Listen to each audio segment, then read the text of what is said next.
Va-t-on manger du bœuf nourri au bœuf ou du soja aspergé d'herbicides? Le très controversé CETA, cet accord de libre-échange entre le Canada et l'Union européenne, a été ratifié par l'Assemblée nationale. Ces importations facilitées, débridées de toute taxe, ouvrent la porte de nos supermarchés à de nouveaux produits alimentaires venus d'outre-Atlantique, ce qui provoque certaines inquiétudes chez les consommateurs. Voyons ce que ça va changer dans votre assiette.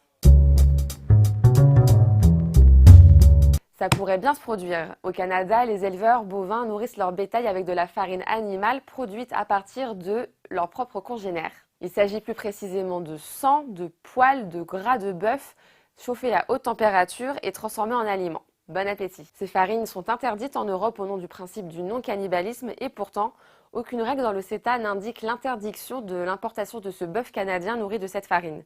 Et rien n'impose que le consommateur européen en soit informé. Faux. Depuis 2 ans, le Canada commercialise du saumon génétiquement modifié qui lui permet de grandir 2 fois plus vite que la normale. Mis au point par un laboratoire américain, il atteint sa taille adulte en 18 mois contre 36 habituellement. Les autorités canadiennes ont jugé que la consommation de ce saumon était sans risque pour la santé, au point qu'on le trouve dans les supermarchés sans étiquetage obligatoire. Mais pas de panique, le produit est interdit d'importation dans l'Union européenne et ce, quel que soit le pays de provenance. Pas de risque donc d'en trouver dans votre assiette.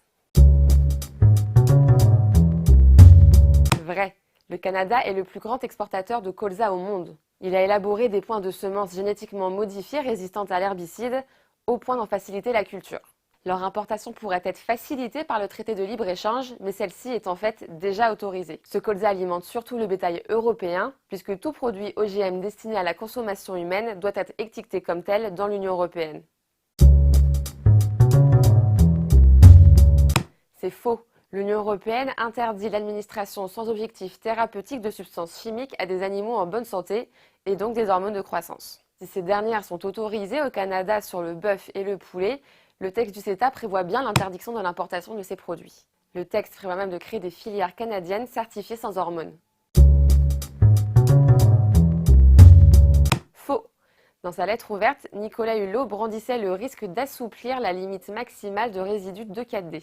Cet herbicide, considéré comme potentiellement cancérigène par l'Organisation mondiale de la santé, est aussi suspecté d'être un perturbateur endocrinien.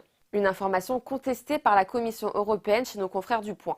Une demande a bien été formulée par le Canada et les États-Unis pour les graines de soja, mais elle ne compte pas y répondre favorablement.